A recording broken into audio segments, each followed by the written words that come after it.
Are you even listening to me? I asked, feeling frustration bubbling up inside. We were discussing our daughter's career path for her senior year of high school, but my husband Dave was distracted by his phone. I'm talking about something important here, I said, trying to keep my voice calm. Dave glanced up briefly. If she wants to go to college, she'll have to pay for it herself. I don't have money to throw away on a daughter who can't even take care of her own grandmother. I stared at the screen of his phone, bewildered by what I saw. What on earth does he mean? I thought, my mind racing. Dave and I had been married for 18 years, and our only daughter, Anna, was a sophomore in high school. Things had been going well. Anna was studying hard, and we were managing a peaceful life together. But there was one issue that continued to gnaw at me, my mother-in-law, Judy. When I married Dave, my own mother passed away soon after.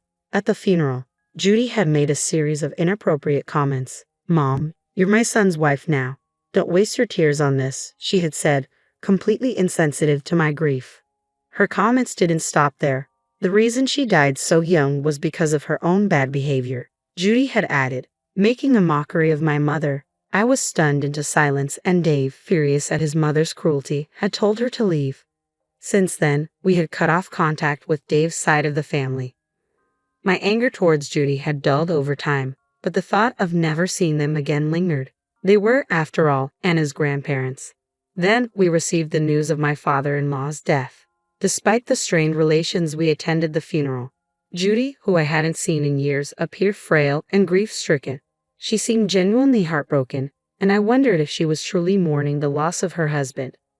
A few days later, after the funeral and the inheritance matters were settled, Dave came home with a proposal. "I think we should move in with Judy," he said. "She's alone now, and my mother is very depressed." I considered Judy alone and grieving. Maybe she was feeling the weight of her loneliness more than I had realized. I understood why Dave was concerned for Judy, and after some consideration, I agreed that moving in with her might be the right thing to do. So we packed up and relocated to my in-laws' house. At first, I was hopeful. "I'm looking forward to living with you, Judy," I said, but Judy's response quickly soured my optimism. "You haven't done much as a wife so far, so you better start making up for it," she said sharply. "And while you're at it, make me some tea. Can't you see I'm feeling down? You need to be more considerate." I was taken aback by her harshness. I had moved in with the intention of easing her loneliness, but her attitude was anything but welcoming. To make matters worse, Dave and I both worked full-time, but he left all the household chores to me. "Hey, is dinner ready yet?" he asked as he came home from work. "You're such a bad wife, ignoring your duties. I'm really disappointed in you."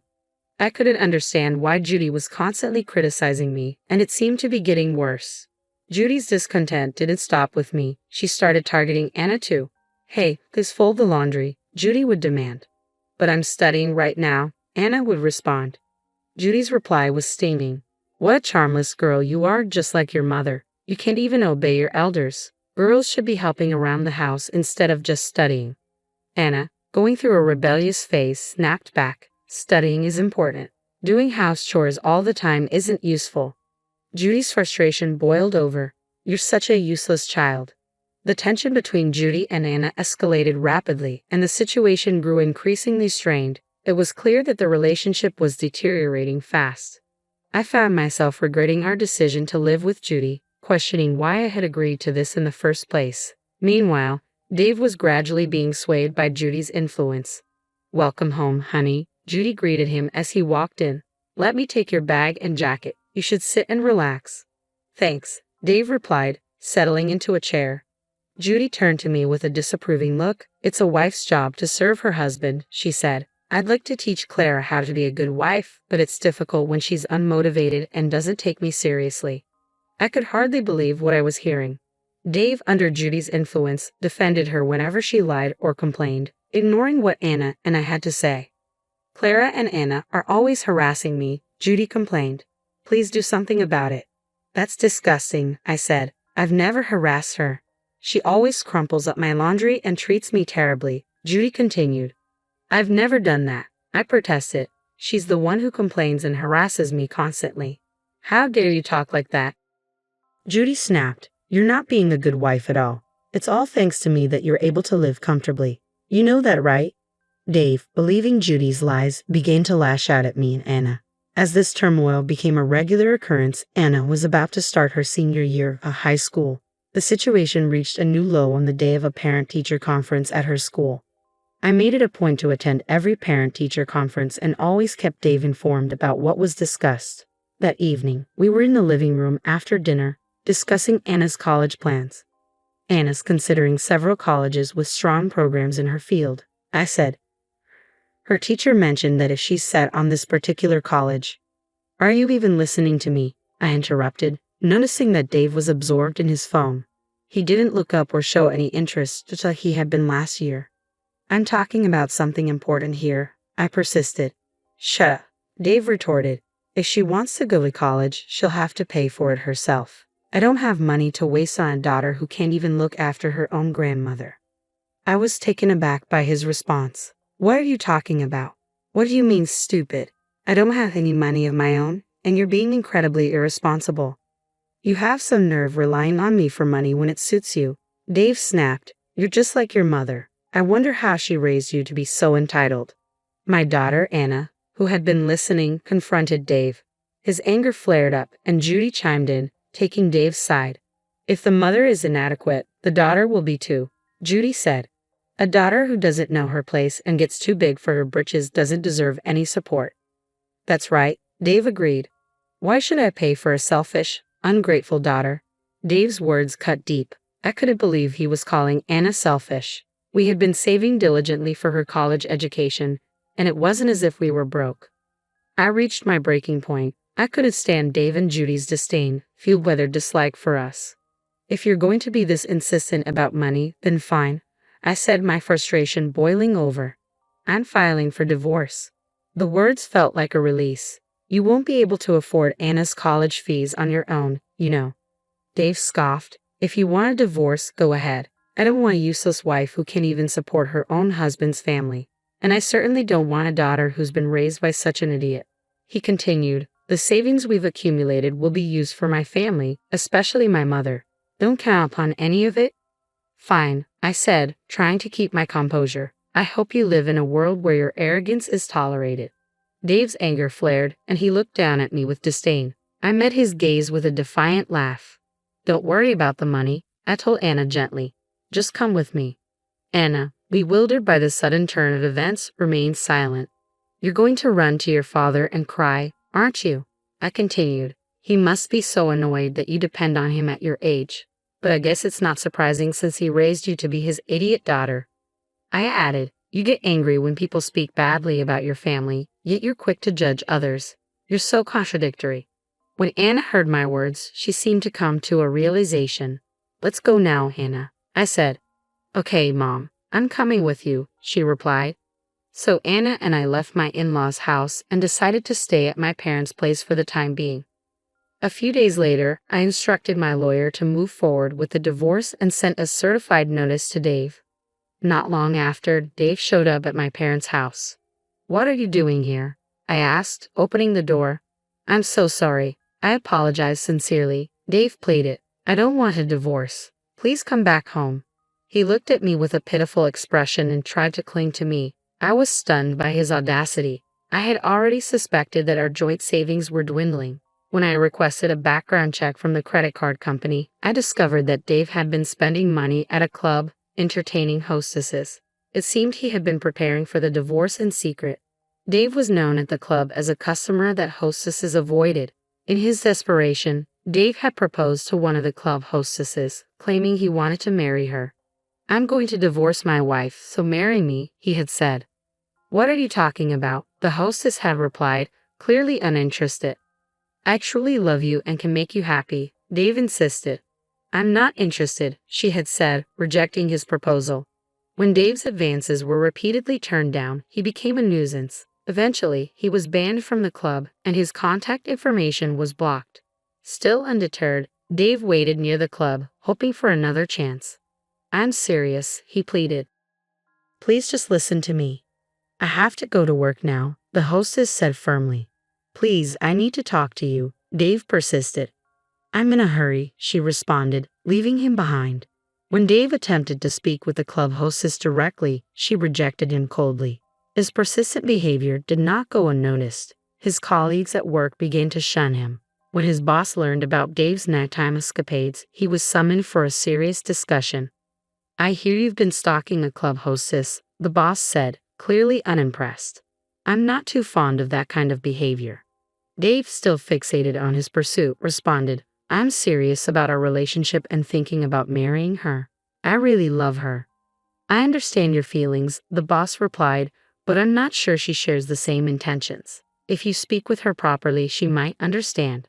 "Well, to begin with, I thought you had a wife and a daughter," the boss continued, looking perplexed. "My wife and I are getting a divorce," Dave said dismissively. "Both my wife and daughter are annoying. They're making a fuss about college, while the hostess is far better than my selfish wife and daughter." The boss was taken aback by Dave's shallow reasoning. "What on earth are you thinking? As a husband, you should consider your wife's position." "I did," Dave insisted. "But my mother?" "You only listen to your mother," the boss cut in. "If you're a husband, you should also listen to your wife. Besides, you don't take your daughter's college aspirations seriously but are all in for another woman. How can you think that's acceptable as a father?" "You better get your act together," the boss warned. "Yes, sir," Dave replied, shaken by the confrontation. As a result of his behavior, Dave was demoted and faced a pay cut, a stark consequence of his actions. I sent Dave a certified letter demanding a divorce, custody of Anna, a division of property, and reimbursement for the money he'd spent on the club for alimony. "I'm really sorry, I was wrong. Let's start over," Dave pleaded when he received the letter. "Even if we don't divorce, you still owe me for the money you spent behind my back," I replied firmly. "What?" Dave was taken aback by the mention of the money. I could see his surprise was more about the financial burden than any genuine desire to reconcile. His reluctance to pay and his insincere offer to make amends showed that he had no real intention of making things right. With a sigh of frustration, I said, "I manage all the house chores, look after Anna, and take care of your own mother. I can't possibly go back to someone like you, who decides our future based on whims and then plays around with younger women." Dave stammered. I made it clear that there was no chance of reconciliation. Just then, Anna came around from the back of the house. "I'm really sorry," Dave said, turning to her. "I'll be a good father. Let's start over." Anna looked at him with cold disdain. "Do you have any idea what I've been going through these past few months? If you think a simple apology can fix everything, you're mistaken. Just because I'm in high school doesn't mean you can belittle me. A father who jeopardizes his daughter's future while spending money on other young women is both creepy and gross." Dave was visibly shocked by Anna's harsh rejection. He slumped his shoulders and left, completely defeated. Soon after, Dave fell into a deep depression, unable to cope with the gravity of his situation. "I've grown weary of middle-aged men who blur the lines between reality and fantasy." Dave's persistent attempts to reconcile were futile. Even the hostess he pursued rejected him. Eventually, Dave accepted the terms and paid the fees I claimed.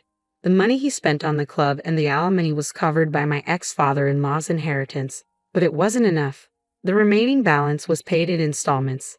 The monthly alimony and child support payments became a struggle for Dave, especially after his pay cut at work. After the divorce, Judy came to visit me at my parents' house. "You've made my life so difficult," she said, her voice sharp. "I've forgiven you, so you should forgive my son and come back home." Judy's accusations and screaming at the front door left me exasperated. I was fed up with my selfish mother-in-law who always looked down on me. I called Dave, who rushed over to pick up Judy. "Mom, what are you doing?" he asked, bewildered. "I'm telling your stubborn wife to get her act together," Judy replied, still fuming. "I'm not his wife anymore," I said calmly. "I have a record of everything you've said to me while we lived together, and I can file for additional alimony if you keep this up." "Are you even listening to me?" Judy retorted, her anger rising. "How did you speak to me like that?" she snapped. "That's enough," Dave finally interjected, his patience wearing thin. "You're putting me in a difficult position, Mother." In a fit of anger, Dave decided to put Judy in an institution. With the alimony, child support payments, and facility costs, Dave's financial situation became increasingly strained. Another challenging month passed. Dave now had to manage all the house chores alone and face a lonely existence. Meanwhile, Anna and I were finding peace at my parents' house. She focused on preparing for her college entrance exams despite the chaos. Here's your dinner, I said, handing her a plate. Why don't you take a break? Thanks, Mom, Anna replied, her eyes brightening. I was just starting to get hungry. I'll eat now. You're working hard, I said, but don't push yourself too much. Anna smiled. I'm determined to be independent and succeed on my own. I'm not going to rely on anyone else. I chuckled at her resolve. If my daughter is committed to her path, I'll do everything I can to support her. Her happiness means more to me than anything else.